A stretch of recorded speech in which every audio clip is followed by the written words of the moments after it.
Para entender o avivamento espiritual na vida de Abraão, precisamos olhar com atenção para Gênesis capítulo 15, um dos textos mais profundos de toda a Escritura.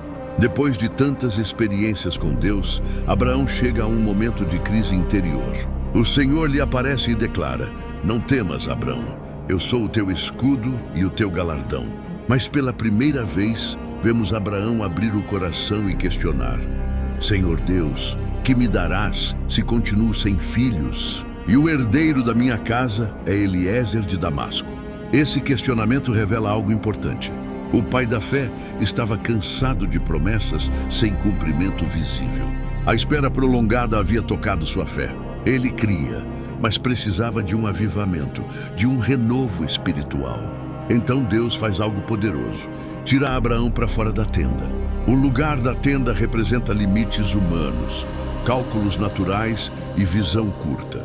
Fora da tenda, Deus amplia a visão de Abraão e diz: "Olha agora para os céus e conta as estrelas, se é que as podes contar. Assim será a tua descendência." E a Bíblia afirma algo extraordinário. Abraão creu no Senhor e isso lhe foi imputado por justiça. Aqui nasce a justificação pela fé, muito antes da lei.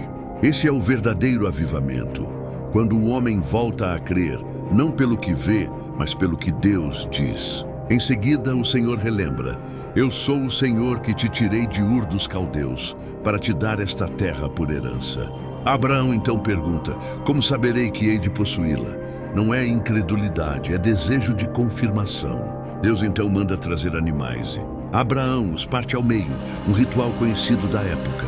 Esse tipo de aliança significava: quem quebrar o pacto, que seja como esses animais. Enquanto Abraão guarda os sacrifícios, aves de rapina descem sobre os cadáveres e ele as enxota. Isso simboliza as tentativas do inimigo de destruir a promessa antes que ela se cumpra. Mas Abraão permanece vigilante. Ao pôr do sol, cai sobre ele um profundo sono, acompanhado de grande temor. E Deus lhe revela o futuro.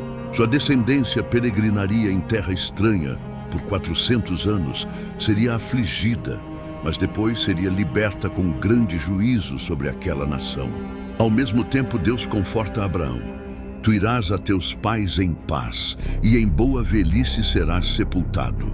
E explica que a promessa da terra só se cumpriria plenamente na 4ª geração, porque a medida da injustiça dos amorreus ainda não estava cheia, mostrando que Deus é justo, paciente e soberano sobre a história. Então acontece o momento mais impressionante. Um forno fumegante e uma tocha de fogo passam pelo meio dos sacrifícios. Abraão não passa, só Deus passa. Isso significa que a aliança não dependia da fidelidade de Abraão, mas da fidelidade do próprio Deus. Era um pacto unilateral, eterno e gracioso. Naquele dia, o Senhor confirma mais uma vez a promessa da terra e sela a aliança.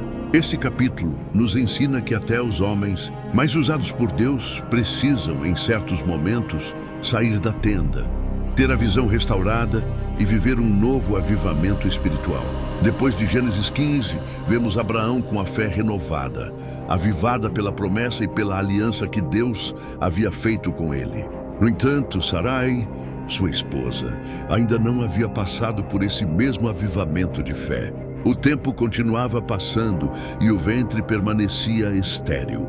É então que surge uma sugestão humana. Sarai diz a Abrão que talvez Deus não quisesse abençoá-la e oferece sua serva egípcia, Agar, como solução.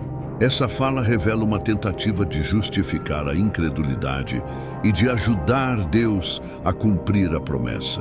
Em vez de esperar pela ação divina, Sarai propõe um atalho. E Abrão, mesmo sendo o pai da fé, mostrou que continuava sendo homem sujeito a falhas. Justificado pela fé, mas ainda em processo, ele cede à ideia de sua esposa. E dessa decisão nasce mais um problema. Agar concebe, o conflito se instala, o ambiente se torna pesado e aquilo que parecia solução se transforma em dor, divisão e consequências que atravessam gerações. Esse episódio nos ensina que fé avivada não nos torna imunes a erros, especialmente quando deixamos de ouvir a voz de Deus e passamos a aceitar sugestões que não vêm do Espírito Santo. Assim também acontece com a igreja hoje. Mesmo justificada pela fé, muitas vezes a igreja se envolve com os métodos, valores e atalhos deste mundo. O Espírito Santo fala, orienta, alerta, mas nem sempre é ouvido. As sugestões humanas parecem mais rápidas, mais práticas, mais eficientes, porém trazem embaraços espirituais. O problema não é a promessa. O problema não é Deus. O problema é tentar cumprir a promessa sem esperar o tempo e o caminho de Deus. Por isso, o avivamento não precisa acontecer apenas uma vez. Ele precisa ser contínuo para Abraão, para Sarai e para a Igreja de Cristo hoje. Essa história nos ensina que não basta começar bem na fé.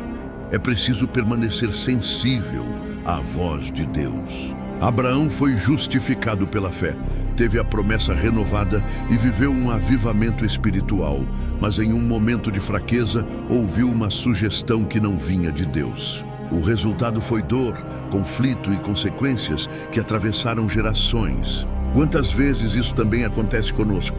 Somos igreja, somos justificados pela fé, conhecemos a palavra, mas quando a promessa demora, passamos a aceitar atalhos. Quando o silêncio de Deus parece longo, ouvimos mais as vozes humanas do que o Espírito Santo.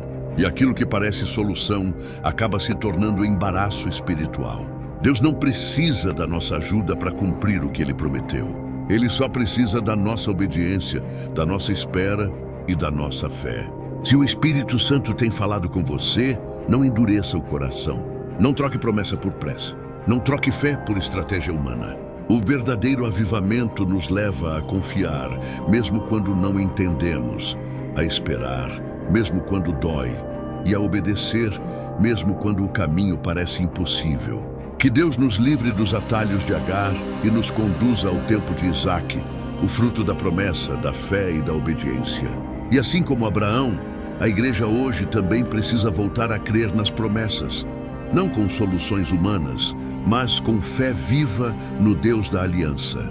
Que o Espírito Santo gere um verdadeiro avivamento em nossa vida e em nossa igreja. O viver é Cristo.